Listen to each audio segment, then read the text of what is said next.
Buenas tardes, buenas noches a todos. Vamos a comenzar con el tercer capítulo de esta séptima temporada de los podcasts de Ají Entrenamiento. Y hoy vamos a desarrollar la segunda parte de la temática que comenzamos a hacer la semana pasada, que es el periodo de base. Haciendo un resumen rápido, la semana pasada habíamos comentado que el periodo de base es el objetivo primordial que te va a permitir de alguna forma mantener o va a establecer en función a la calidad del periodo de base qué tan alto vas a poder llegar en la temporada o en las sucesivas temporadas. Ese es un primer punto. El segundo punto que establecimos es que, y fue por el cual habíamos escrito el artículo, básicamente es porque el deportista, cuando termina las etapas de competencia o está sin una competencia definida, tiende, y generalmente los amateurs, los de elite también a veces pasa, pero sobre todo en los amateurs, tienden a tomarse un descanso y cortar el estímulo o tener un estímulo indefinido de descanso, lo cual hace que pierdan la forma muy rápido y después hay que volver a reconstruir, ¿sí? Lo que se llama en inglés, los americanos le dicen el catch up, volver a construir, volver a generar las bases que después te van a permitir poder frecuentar la alta intensidad o la intensidad de competencia durante más tiempo. Y habíamos dado unos ejemplos sobre cómo se trata este periodo de base en la natación, en el ciclismo, en el atletismo y en el triatlón. Pero ahora vamos a hablar un poquito más específico en esta segunda parte y vamos a hablar cómo es el periodo de base en los diferentes deportes, o por lo menos una aproximación, porque lo que yo voy a hablar es hoy día teoría y práctica general. Existen las individualidades de cada deportista y existen las individualidades de la filosofía de los entrenadores, y también existe la individualidad de cómo los entrenadores hacen un seguimiento de la carga de entrenamiento, ¿sí? Hay entrenadores más artesanales, hay entrenadores mucho más apoyados en tecnología, y entre medio de esos dos extremos hay un matiz de grises muy importante. Entonces, de lo que yo voy a hablar hoy es sobre aspectos mucho más generales. Los aspectos mucho más específicos comprenden a la especificidad del deportista, comprenden a la filosofía del entrenador y sobre todo comprenden a el sistema de entrenamiento y los recursos disponibles. Todas estas lógicas internas que hacen al proceso de construcción de los deportistas, tanto amateur como de elite, o los deportistas que se están desarrollando en base, de alguna forma, esto también lo estamos desarrollando en los cursos internos, pero responden mucho, y repito, a los recursos disponibles y a la base de conocimiento disponible. Entonces, hecha esta pequeña introducción sobre lo que habíamos hablado la semana pasada, vamos a comenzar.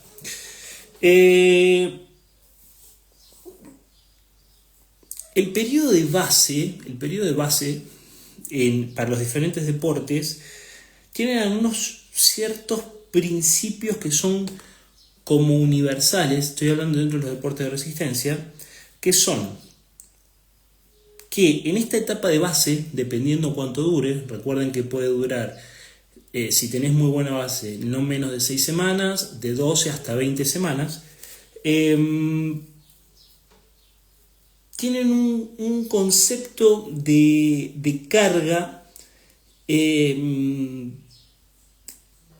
que es algo un poco polarizada, y no quiere decir que yo no estoy muy de acuerdo con el concepto de distribución de carga o estrategia de carga polarizada, ¿sí? Yo soy bastante escéptico con respecto a eso, pero sí, por la lógica de la construcción y del periodo, termina siendo polarizada por una cuestión de lo que se llama presupuestos largos y presupuestos cortos. Todo esto también está muy desarrollado en el artículo que les escribí, que lo van a encontrar, está en forma gratuita en el sitio web, no se preocupen.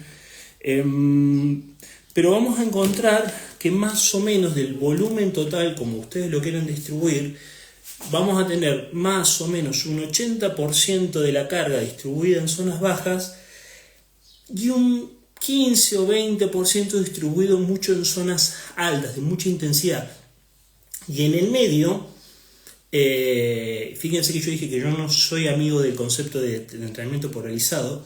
En el medio no hay mucho en el medio. ¿Por qué no hay mucho en el medio? Porque no tiene mucho sentido abogar a los trabajos de tempo o a los trabajos de sweet spot o a los trabajos de umbral. Existen excepciones que después las vamos a hablar, háganme acordar, pero no tiene mucho sentido eso cuando hay otras zonas menos intensas e igual de potentes de estímulos que están cumpliendo la función que tienen que cumplir. ¿Sí? Entonces no tiene sentido forzar al organismo a gastar recursos energéticos que después le cuesta mucho más tiempo recuperarse, si con zonas bajas podemos lograr los mismos presupuestos fisiológicos y psicológicos, ¿sí? Y técnicos. Entonces, repasando este tópico, que me interesa que les quede muy en claro, acá tengo mi machete. El problema de la zona media, el tempo y el sweet spot exigen una alta recuperación sin la especificidad de la carrera cercana. O sea, si yo no tengo una carrera cercana, no tiene mucho sentido que yo ponga en tensión al organismo varias veces. No estoy diciendo que no toquen la zona, estoy diciendo que no tiene sentido que toquen varias veces esa zona si no van a correr o no tienen una competencia cerca. ¿Por qué? Porque eso tiene un costo energético alto y hace que uno tarde mucho más tiempo en recuperarse. Y esto le pasa a casi todos los triatletas y sobre todo los que son un poco ansiosos. No quiere decir que porque un entrenamiento te salió fantástico, y voy a repetir esto siempre, no quiere decir que porque un entrenamiento te salió fantástico, el costo de que ese entrenamiento te haya salido fantástico no te permita poder entrenar al otro día o a las 48 horas bien. ¿Sí? En el periodo de base, si uno lo balancea en forma inteligente, todos los estímulos tienen que ser, podríamos decir, la calidad de la cantidad. ¿Sí? Y esto, como decíamos, esto tiene un polo alto y un polo bajo. Polo bajo le decimos cuando hay baja intensidad, y polo alto le decimos cuando hay alta intensidad. Le puse ese nombre como para que se entienda. El polo bajo, y vuelvo a repetir esto, es el desarrollo de la base aeróbica con mayor profundidad y mínima deuda de recuperación, ¿sí? Siempre y cuando el deportista esté bien comido, bien dormido. Y un término que me encantó el otro día que escuché en una entrevista que le estaba escuchando a un fisioculturista viejo de la vieja escuela, no de la vieja escuela, que tiene muchos años dentro del culturismo, es un entorno metabólico adecuado. Me encantó ese concepto, repito, un entorno metabólico adecuado. ¿Qué quiere? Y él define un entorno metabólico adecuado que es aprender a comer, el timing de aprender a comer, el timing de aprender a descansar, tener un lugar a donde volver a descansar tranquilo, que no haya problemas. Él muy graciosamente decía el tóxico o la tóxica te esté molestando, por no usar otro término, y que puedas tener la mayor cantidad de las variables controladas y relajadas, ¿sí? Y el polo alto habla justamente de todo lo contrario, de tener estímulos neuromusculares pero cortos y con mucha recuperación para generar una fatiga mínima, ¿sí? La conclusión de esto no es que, y esto quiero que quede claro, no es que uno elige polarizar porque está de moda o porque el término es bonito o porque parece que si no usas esos términos no estás entrenando, sino que la carga termina siendo polarizada por las exigencias mismas del periodo, ¿sí? La lógica universal del periodo de base es, y volvemos a decir, un volumen aeróbico de calidad, ¿sí? Donde la función básicamente es la expansión de todo lo que es la red capilar, ¿sí? A nivel local y a nivel periférico, y un aumento de la cantidad de mitocondrias, que recuerden que son las usinas generadoras de energía, tanto en volumen como en cantidad. Entonces, y la regla estricta acá es que la ejecución se hace siempre a bajas intensidades. Por el otro lado, lo que es el mantenimiento neuromuscular. Feliz cumpleaños, Mati. Ahí veo que entraste. Feliz cumpleaños. La función es básicamente prevenir el deterioro de las fibras rápidas, o sea, mantener estimuladas las fibras rápidas y mantener sobre todo la coordinación neuromuscular a altas intensidades, que eso se logra a altas intensidades. Y la regla para hacer esto son esfuerzos máximos, muy cortos y con mucha recuperación en el medio. ¿Sí? Y un tercer punto que es para mí importantísimo, que es el trabajo técnico sistemático. ¿Sí? La idea es siempre consolidar, este es un término técnico, consolidar patrones motores que sean precisos, tanto en el ritmo como en la ejecución. Y la regla acá es que todo movimiento requiere atención, entonces uno tiene que estar constantemente atento al cómo está ejecutando el ejercicio, cuando corre, cuando está pedaleando o cuando está nadando. Entonces vamos a empezar a hablar de este desarrollo de la base, del periodo de base en los distintos deportes. Vamos a comenzar primero hablando del atletismo. Lo voy a hacer muy simple. El atletismo tiene una lógica y un condicionante que no tienen los otros dos deportes. Ustedes recuerden que existen a norma general 3 tipos de contracciones. Contracción concéntrica, que es cuando la fuerza vence una resistencia, contracción isométrica, cuando la fuerza y la resistencia son igualadas, y contracción excéntrica, cuando la resistencia vence a la fuerza. Básico, simple. Correr implica el ciclo de estiramiento-acortamiento, o sea, uno absorbe fuerza, frena y repele el suelo para poder seguir avanzando. ¿Sí? Esos son como conceptos básicos. Eso tiene un costo a nivel de los tejidos, a nivel de los tendones, a nivel de las fascias y a nivel de los no me va a salir la palabra, periosteos. ¿Sí? Eso tiene una carga muy grande. Una mala técnica, por eso desarrollamos la técnica, una mala técnica, por más que tengamos un buen condicionamiento, puede generar a largo plazo y con mucho impacto lesiones en zona baja, en las caderas, a nivel de las rodillas, a nivel de los tobillos, a nivel de los tarsios, o sea, de toda la articulación del pie, etc. ¿Por qué? Fíjense lo siguiente, esto es un cálculo muy simple que lo saqué de los archivos de los chicos. Cuando vos haces un trote de 90 minutos largo, ¿sí? Supongamos, es un típico fondo de fin de semana, vos tenés más o menos entre 10.000 a 12.000 zancadas, ¿sí? Y dependiendo qué tan preparado estás, el peso corporal que tengas, por eso es tan importante el peso corporal, vos estás absorbiendo entre 2 a 3 veces el peso de tu cuerpo en cada impacto. Imagínate eso repetido 10.000 o 12.000 veces. Imagínate eso repetido durante semana a semana. Por eso hay que ser muy inteligente en la distribución del atletismo, que tiende a ser lo más lesivo. Entonces, el límite fisiológico, y esto es una gran diferencia con las otras dos actividades, y acá se los remarqué que la diferencia del ciclismo o la natación, el piso del fitness del atletismo no se sostiene solo sumando volumen. El límite del polo largo, o sea, de los trabajos largos, lo define la tolerancia del tejido conectivo. ¿Sí? Por eso es tan importante que en el periodo de base los trabajos de fuerza tiendan todo el tiempo al alineado y al balanceado del cuerpo, hablando mal y pronto, y que tiendan mucho al trabajo del tejido.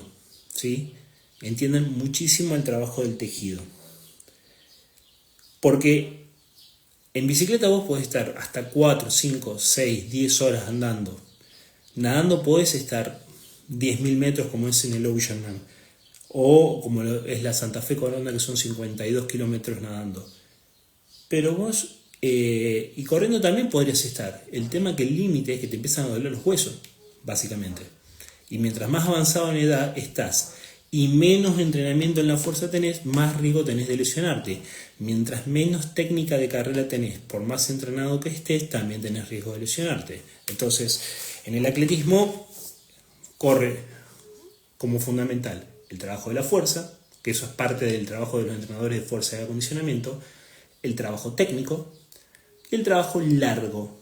Y el trabajo largo distribuido de una forma tal y dosificado de una forma tal que haya una diferencia de tiempo entre un impacto y el otro impacto para que no acumular tensión en los tejidos y en esa cadena muscular, en ese impacto que sube desde el pie, tobillo, rodilla, cadera, zona baja, etcétera, no se empiece a acumular fatiga y esa fatiga empieza a generar vicios musculares. Por eso es tan importante en el periodo de base trabajar lo que está debilitado.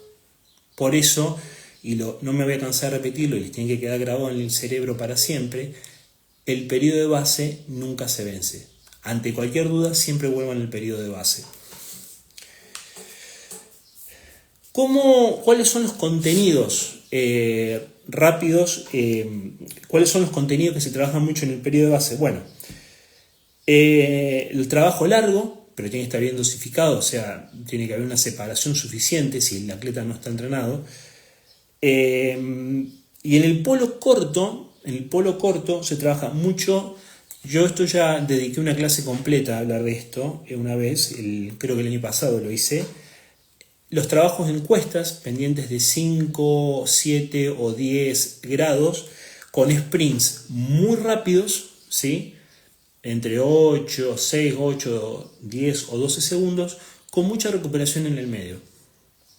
¿Por qué en cuesta? ¿Por qué en pendiente? Porque el tema de la pendiente hace que, básicamente, cuando yo voy corriendo, reduzco el impacto, reduzco esa fase excéntrica y pongo mucho más énfasis en la triple extensión en la fase concéntrica. O sea, reduzco la fase de impacto y al mismo tiempo me obliga a elevar la cadera y generar la triple extensión rápida para volver a apoyar. Entonces, por eso el trabajo en sprint es tan importante en cuestas. Después vienen los trabajos de sprint en plano, que son más o menos sprints entre 60 a máximo 100 metros, que no son al 100%, sino que son entre el ritmo de los 3000 hasta el ritmo de los 1500, de los 800, que lo que están buscando todo el tiempo es el reclutamiento de unidades motoras y aprender a coordinar y mejorar la frecuencia de la zancada a altas intensidades. Porque el triatleta, tanto de corta como de larga distancia, tiene que tener la capacidad de poder ajustar su frecuencia de zancada, siempre. Y por último, que acá sí se toca, vos podés hacer uso de los Farlek, que son los juegos de velocidades. ¿Qué quiere decir? Que vos podés tener juegos de velocidades asistemáticos, venís corriendo, que se pueden dar de dos formas, porque el terreno es un terreno ondulado. Ahí cuando entrenamos en Córdoba sabíamos hacer este trabajo en el Parque del Kempes, que está al lado del Estadio Kempes, que tiene muchas ondulaciones cortas. Entonces los chicos tenían la obligación de mantener el mismo ritmo,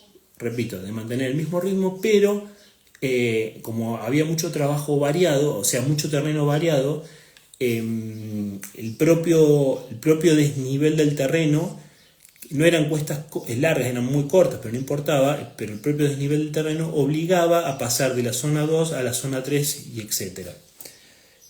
O en terreno plano, con un cambio libre de ritmo, pero tiene que ser un ritmo que esté más o menos entre la zona 3 o la zona del sweet spot, pero al mismo tiempo hay que cortarlo mucho antes de que uno pueda llegar a sentir el cansancio. Esas son como las reglas básicas o los contenidos básicos de este periodo. Y, repito, todo eso con mucho laburo técnico. Después, en el ciclismo. El ciclismo tiene una particularidad en cual todos los entrenadores nos enojamos. Creo que ahí estaba el Claudio Paredes, que me va a saber dar la razón en esto, que es Cuando vos le das a una persona que salga a hacer 3 o 4 horas en zona 2, cuando vos revisás el entrenamiento, capaz que el 15, el 20 o a veces hasta el 25% del entrenamiento puede llegar a pasar a zona de tempo. ¿Por qué? Y sin que ellos hayan sentido que anduvieron en tempo. ¿Por qué? Porque les encanta a los chicos salir en pelotón. Siempre hay algún pícaro o alguna pícara que le gusta pegar un aceleradón. El viento en contra, o los que viven en terrenos, en zona de terreno, como puede ser en Córdoba, tienen que estar constantemente venciendo la resistencia que produce los cambios dependiente del terreno. Entonces, por H o por B, siempre terminan tocando la zona de tempo mucho más tiempo de lo debido, cuando no deberían tocarla. Entonces, esto los expertos le dicen variables de contaminación metabólica. Vuelvo a repetir los factores: pedaleo en grupo, ¿sí? Aceleraciones para mantener la rueda, el viento en contra, incremento inconsciente del torque, o sea, aumenta la cantidad de fuerza que aplico contra el pedal, subidas espontáneas, ¿sí? Y como consecuencia, acumular fatiga en zona de tempo, donde genera un gasto de energía mayor y me cuesta más tiempo recuperarme para el siguiente entrenamiento. Entonces acá hay una regla de ejecución. No tendríamos que pasar entre el 72 y el 77% del FTP, ¿sí? Si me la paso todo el tiempo subiendo 10, 12 o 15 vatios por arriba de esos rangos, y también ir controlándolo con el drift cardiovascular, o sea, la deriva cardiovascular, es probable que eso me vaya generando un presupuesto de energía que en la suma de la semana y en la suma de las semanas me termine generando un desgaste, una fatiga mayor, ¿sí? Entonces, componentes rápidos o los contenidos rápidos que tiene el entrenamiento de ciclismo en el periodo de base. Mucho trabajo en zona 2, yo puedo estar hasta 4 horas en zona 2 y el otro día volver a entrenar. Repito, siempre que haya dormido y comido bien, teniendo un entorno metabólico adecuado, ¿sí? Sprints muy cortos, sprints de entre 10 a 12 segundos, mayores al 150% del FTP, a altísima cadencia, ¿sí? Esto me lo enseñó Claudio Paredes, que los chicos a veces están acostumbrados a entrenar a baja cadencia, pero cuando lo llevas a cadencias altas no lo pueden sostener una misma potencia. Entonces el deportista tiene que ser plástico, tiene que poder trabajar a baja cadencia y tiene que poder trabajar a alta cadencia también. Porque si vos lo dejás que se acomode solo, siempre, si bien la cadencia tiende a acomodarse sola cuando uno revisa estadísticamente, pero tienen poca capacidad plástica de cambiar de ritmos a diferentes cadencias. Entonces el deportista completo tiene la capacidad de producir potencia a baja o a alta cadencia. Y el objetivo de esto es estimular la producción de potencia explosiva y mucha coordinación intramuscular, porque no se olviden que acá hay una interfaz pie-pedal, y la interfaz pie-pedal va cambiando constantemente. Si estoy fatigado, si no estoy fatigado, si estoy haciendo una rodada larga, si estoy haciendo una rodada corta, si tengo capacidad de estabilizar el tobillo, si tengo un pedaleo más redondo o tengo un pedaleo más inercial. Hay muchos factores biomecánicos que el factor técnico hay que empezar, ahí hay que corregir. Y el tercer estímulo o el tercer componente del desarrollo de base en el ciclismo es obviamente la fuerza de resistencia, o sea, la capacidad de ejercer fuerza sobre el pedal a bajas revoluciones, entre 50 y 60 revoluciones, más o menos entre el 80 y el 90% del FTP. ¿Por qué? Y si es en cuesta, esto es mucho mejor. No estamos hablando de una cuesta muy alta. Estamos hablando de una pendiente entre 5 o 7 grados, anda muy bien. ¿Por qué? El objetivo es la adaptación a la fuerza, produciendo como una contracción larga y fuerte del cuádriceps, ¿sí? y aprendiendo a estabilizar bien el tobillo, que el movimiento del tobillo, bajar o talonear, como le decimos nosotros, talonear en la bici, que es muy común, hace que se pierda mucha energía, se disipe mucha energía cinética. Entonces, hay una métrica que yo sigo mucho en el periodo de base con los ciclistas, que te va marcando muy bien si venís bien o no venís bien, que es el hecho de que el FTP que lograste en la temporada anterior no caiga más allá del 5%. Ahí, si te cae más allá del 5% y te cae muy abruptamente, o te cae más allá del 5%, pero después de un periodo muy muy largo de base, que eso a veces puede ser normal, tenés que empezar a tocar algunas intensidades altas para volver a elevarlo. Pero por lo general, si estás haciendo bien las cosas, si tenés estímulos neuromusculares bien marcados durante la semana de entrenamiento, si haces trabajo de fuerza arriba de la bicicleta y haces un muy buen trabajo aeróbico, de base no debería caer más allá del 5%. Acá el objetivo en el periodo de base no es desarrollar el FTP, es evitar que el FTP caiga por abajo de ese porcentaje. ¿Se entiende? Bueno, y la natación, que es bastante compleja, yo puse 3 elementos, me gustaría agregar más elementos.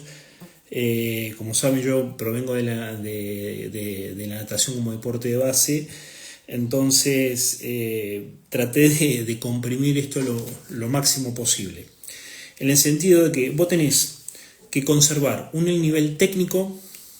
Ese nivel técnico se ve reflejado en la capacidad de adaptar la frecuencia y la longitud de la brazada y una cuestión metabólica.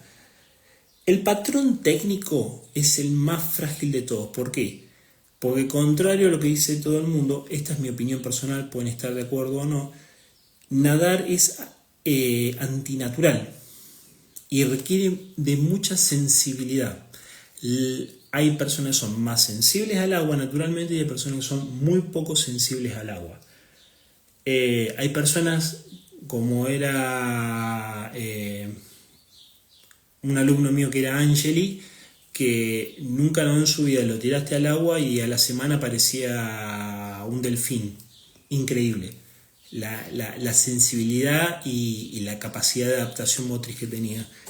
Y tenés gente que la tirás al agua hace 10 años que está nadando y parecen que son los anti-Phelps, ¿sí? que rompen todas las leyes de la hidrodinámica. No hay forma que agarren agua. Entre esos dos extremos nosotros tenemos que tratar de equilibrar. Entonces, el trabajo técnico, flotabilidad, posición hidrodinámica, aprender el timing del largo de la brazada, aprender el cambio de brazada, el registro de la frecuencia de brazada larga, brazada corta y brazada corta, brazada larga, para poder tener transferencia a las aguas abiertas, que es un tema que tocaremos mucho más adelante.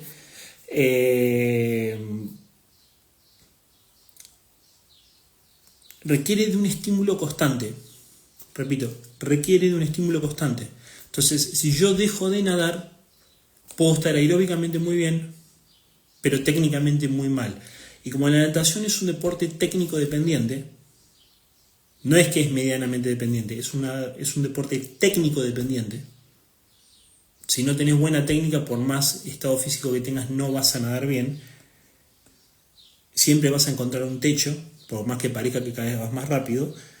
Hay que tener siempre en cuenta la técnica de natación y todos los elementos que implican a la técnica de natación, el mantener una base aeróbica mínima, ¿sí? Que esto yo ya lo he desarrollado, van a encontrar miles de videos y artículos que yo ya he desarrollado sobre esto, que es lograr estabilizar a pulsos bajos, lograr que a la misma cantidad de pulsos bajos cada vez voy más rápido sosteniendo la misma cantidad y frecuencia de brazadas, que no aumente el patrón respiratorio, que pueda mantener la mayor cantidad de flotabilidad posible, etcétera, etcétera. Y esa zona 2 de natación trata de hacer en trabajos largos con mucho concepto técnico. Básicamente una estructura, los planes de natación o la sesión de natación tiene que tener un bloque técnico, después de ese bloque técnico tiene que tener un bloque aeróbico donde transfiero los conceptos del bloque técnico, o sea, si, qué sé yo, hago 6x50 en pileta de 25, que es la pileta más normal que suelen tener todos, haciendo 18 brazadas por cada 25, bueno, cuando hago el bloque aeróbico, qué sé yo, 20 de 100, estoy poniendo ejemplos, hay que tratar de sostener o que se deforme lo menos posible ese número de brazadas y tratar de sostenerlo a una frecuencia de brazada y una frecuencia respiratoria, ¿sí? Y también, como en los otros deportes, algunos sprint cortos, sobre todo técnicos, giros contra la pared, aceleraciones con patadas solas, aceleraciones con solo brazos, etc. O sea, la natación ofrece 1500 alternativas podríamos estar hablando horas sobre esto, pero ofrece 1500 alternativas para poder hacer estímulos neuromusculares, estímulos aeróbicos largos y trabajo técnico. Entonces, cubrimos el atletismo, cubrimos el ciclismo, cubrimos la natación. Ahora vamos a hablar del periodo de base del triatlón, de la corta distancia y de la larga distancia. El triatlón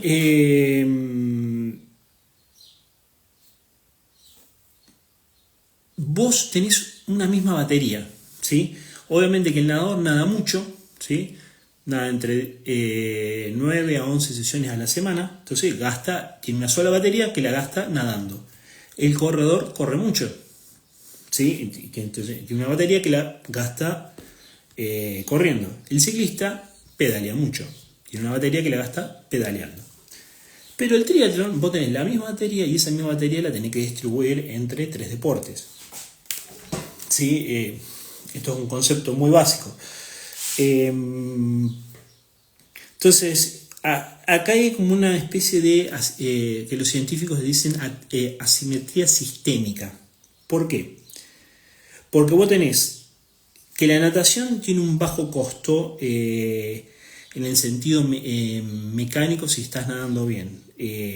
Vos podés nadar 4000 metros en zona 2 y si descansaste bien, a la tarde podés estar volviendo a entrenar. O pudiste haber usado la natación después de un trabajo de impacto y se barrieron todos los tejidos rotos, etcétera, etcétera, y vos te recuperaste mucho más rápido. El ciclismo tiene un costo moderado. Vos podés entrenar 4 horas en zona 2 y el otro día volver a entrenar, repito, si comiste bien y descansaste bien. Y la carrera tiene un costo alto por el impacto mecánico, ¿sí? Entonces, la forma correcta, o creo yo que la forma más correcta de distribuir los 3 deportes en una planificación semanal es que el ciclismo tenga un alto volumen por sus características, porque tiene el costo, tiene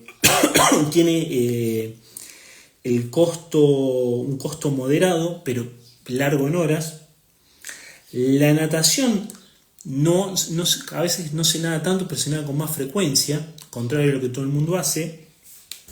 Y la carrera es la que más se espacea durante la semana. ¿Sí? ¿Por qué? El ciclismo es el que, y ahora vamos a empezar a especificar, el ciclismo es el que tiene el motor el motor del volumen. ¿Por qué? Discúlpeme, me pica la garganta. Es el que lleva mayor cantidad de horas semanales por toda la logística que lleva, etc. Y porque genera mayores adaptaciones aeróbicas con la menor carga de recuperación sistémica. O sea, de esa batería del ciclismo, si yo me alimenté y dormí bien, es el que menor gasto tiene, el que menos energía quita de la batería. O sea que vos podés hacer muchas más horas con menor consumo de energía. La natación tiene un consumo alto si lo haces bien, pero como estás nadando en zonas bajas, acá el consumo no es tanto, pero lo usas tanto como desarrollo y mantenimiento técnico y aeróbico como de recuperación, entonces podés tener mucha más frecuencia. Y el atletismo es una cuestión de proteger el tejido conectivo. Básicamente vos podés hacer entre 2 o 3 estímulos, a veces 4 estímulos en la semana, pero tienen que estar separados e intercalados con las otras 2 actividades. La especificidad y las reglas de cuando hacemos, por ejemplo, trabajos de duatlón. En la distancia corta, ¿sí? Tanto sprint como olímpico, vos corres a niveles casi de umbrales. Entonces,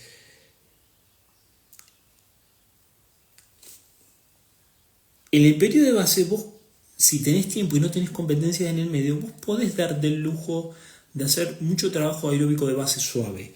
Cuando vos vas a correr una larga distancia, generalmente, como vos corres a intensidades bajas, a intensidades de tiempo o a intensidades de resistencia, sea en zona 2 o en zona 3, que es lo que más va a tocar en el periodo de construcción o en el periodo específico, las intensidades altas se suelen tocar un poco antes, hacia el final del periodo de base y un poco en la introducción y hacia la mitad del periodo específico. Que eso siempre se adapta en función al deportista y a su capacidad y con lo que viene el deportista, repito. Y lo que son los trabajos de duatlón, no hay lo más sencillo es hacer trabajos a baja intensidad, o sea, qué sé yo, 1 hora y media en la bici, salgo a hacer la transición y hago 1 hora corriendo, o hago media hora continua nadando, 1 hora en bicicleta y media hora corriendo, y ahí te dio 2 horas de trabajo. Podés mantener el cambio de régimen de deporte y de patrón motriz y de contracción muscular, pero sin hacer una exigencia muy alta en intensidad, que también a veces los entrenadores lo usamos cuando el deportista tiene poco tiempo para entrenar. Entonces usamos duatlons para ganar tiempo o estimular todos los deportes en las pocas horas que tiene el deportista para entrenar. Entonces, haciendo un resumen rápido de todo lo que desarrollamos hasta ahora, el atletismo tiene como limitante el impacto mecánico y el tejido conectivo. También el desarrollo del aparato cardiovascular, pero básicamente viene por ahí. El polo largo, o sea, lo más largo que vas a desarrollar está fijado por la tolerancia articular y después por la tolerancia cardiovascular. Se trabajan los sprints en cuestas y los sprints en plano, siempre en un estado en el cual no me llego a fatigar para que no haya acumulación de ácido láctico y con mucha pausa en el medio, ¿sí? y con espaciado dentro de la semana de trabajo. Y si voy a tocar algo de zona media, lo hago a través del Farlek, ¿sí? Contienen ser estímulos que no sean agotadores. El ciclismo trata de no pasar ese límite entre la zona 2 y la zona 3, de no generar un presupuesto energético en la zona 3, hacer sprints cortos de parado, de sentado con una pierna con la otra, más allá del 150% del FTP, para mejorar no solamente el reclutamiento de unidades motoras, sino también estimular el sistema de los fosfágenos, o sea, el sistema de la velocidad, y la coordinación intermuscular mucho más precisa, mejorar la interfaz pie-pedal.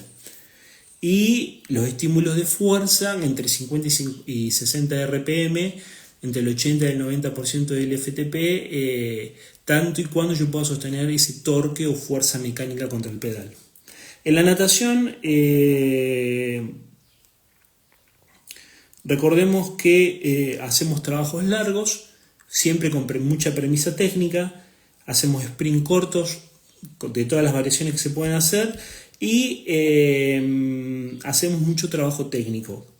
Y en el triatlón, como tenemos una misma batería para 3 deportes, o sea, tenemos que distribuir la misma batería que tenemos para 3 deportes, tendemos a hacer mucho más volumen de ciclismo, tendemos a hacer mucha más frecuencia de sesiones de natación y tendemos a espaciar más las sesiones de atletismo. Repito, esto es una norma general, no quiere decir que todos los deportistas hagan esto. Si tenés un ciclo de construcción, como hacen, que lo hemos hecho 1000 veces, donde tenemos ese año, tenemos que mejorar el atletismo, planeamos la macroestructura para que sigamos mejorando el ciclismo, pero ese año el triatleta se comporta como un corredor, o sea que entra a la filosofía de un corredor y toma muchas competencias de calle o de pista o de lo que sea. Entonces, el objetivo final es mantener simultáneamente en las 3 disciplinas todos los sistemas preparados. Y acá voy a hacer una reflexión final. Muchos amigos míos, entrenadores y muchos atletas que conozco, en los periodos de base, como tienen altísimos niveles de FTP y altísimos niveles de consumo de oxígeno y muy buenos niveles de aeróbicos en zonas bajas, porque producto de muy buen trabajo de sus entrenadores y del trabajo de muchos años de entrenamiento, tienden a hacer bloques como más cortos, como más concentrados de trabajo para mantener el estímulo de todas las zonas, de todo el espectro de zonas del entrenamiento. Obviamente que mientras más horas por semana puedo entrenar, puedo focalizarme hacia una cosa o más hacia la otra. Entonces no se cumple este concepto tanto de polarizar la carga. Pero son los menos. Y no solamente son los menos, te podría decir que en el atletismo eso mucho no se puede dar por el impacto justamente que reciben las articulaciones. Entonces, este tipo de conceptos en el cual en el periodo de base hago mucha intensidad y no quiero entrar en esa pavada de la periodización inversa, digo pavada porque nunca lo vi en la práctica realmente aplicado.